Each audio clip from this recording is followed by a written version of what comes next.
Hi, welcome to Automotive Show. DILMIN Lakshika expert. Today I'm going to talk about the all new Ford Bronco Raptor and some major technical specifications about the vehicle. So hit the like button and subscribe to my show.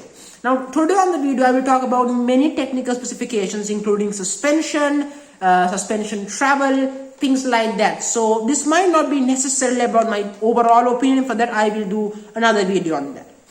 First, let's start with the background of the Ford Bronco Raptor. This Bronco Raptor is technically a more expensive, even more capable version of the Ford Bronco. Is equal to what a Ford F-150 Raptor is. But of course, the crucial, why it's so important? Because the standard Bronco, while so capable, people do want more performance. And right now, the Ford Bronco and the Jeep Wrangler are the biggest competitors in the automotive industry.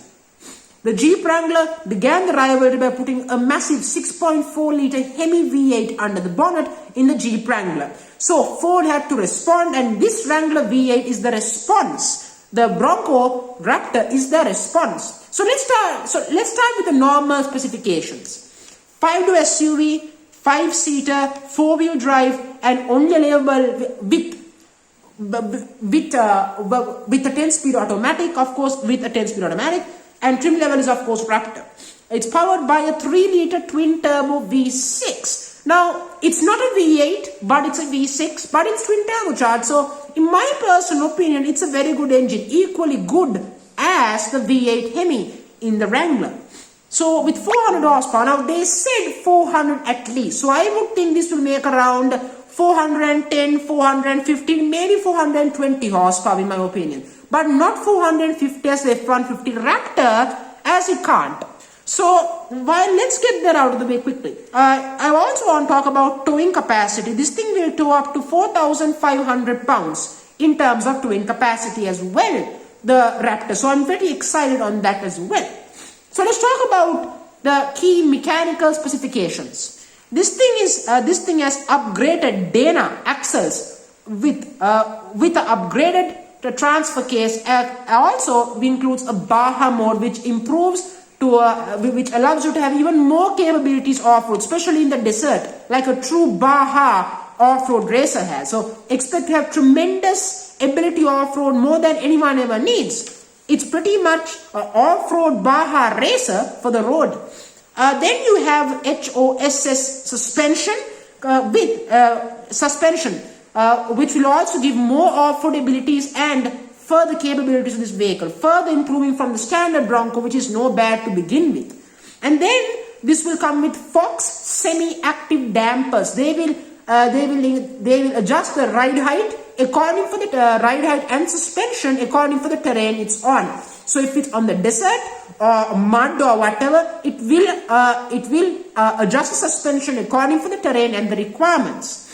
And also I want to go on talk about the ground clearance. This has 13.1 inches of ground clearance, which is better than the standard Bronco. And this also has bigger off-road tires as well. So this means more off-road ability and better tires as well. Also, this has a front approach angle of 47.2%, 47.2, and a departure angle of 40.5 and a braking angle of 30.5. So technically it all has a good braking, departure, and a front angle as well.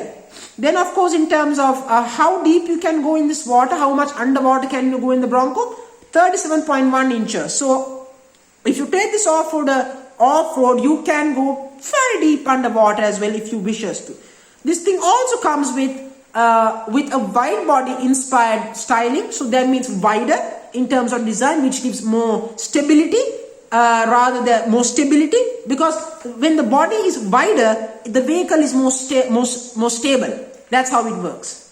That's why in the case of non-SUVs like muscle cars like the Challenger, the the wide body, they handle much better with a wide body kit than a standard one because of the extra stability. And then of course let's talk about suspension travel. You get 13 inches for the front and 14 inches for the rear. So you are getting good suspension travel as well. So this thing is a beast of off-roader. In my personal opinion, this is going to be controversial, but even better than the Jeep Wrangler V8 in terms of off-road abilities. Now I know that people will say I'm wrong or right or controversy, but I'm totally fine. This is my opinion. If you agree with me or disagree with me, please share your opinion in the comment section. So overall, let's also talk about interior updates for this vehicle. They have a much thicker steering wheel, and you will have Raptor stitched into the seats and those type of upgrades as well. Infotainment and stuff, they are roughly the same as a normal Bronco, so don't expect changes there.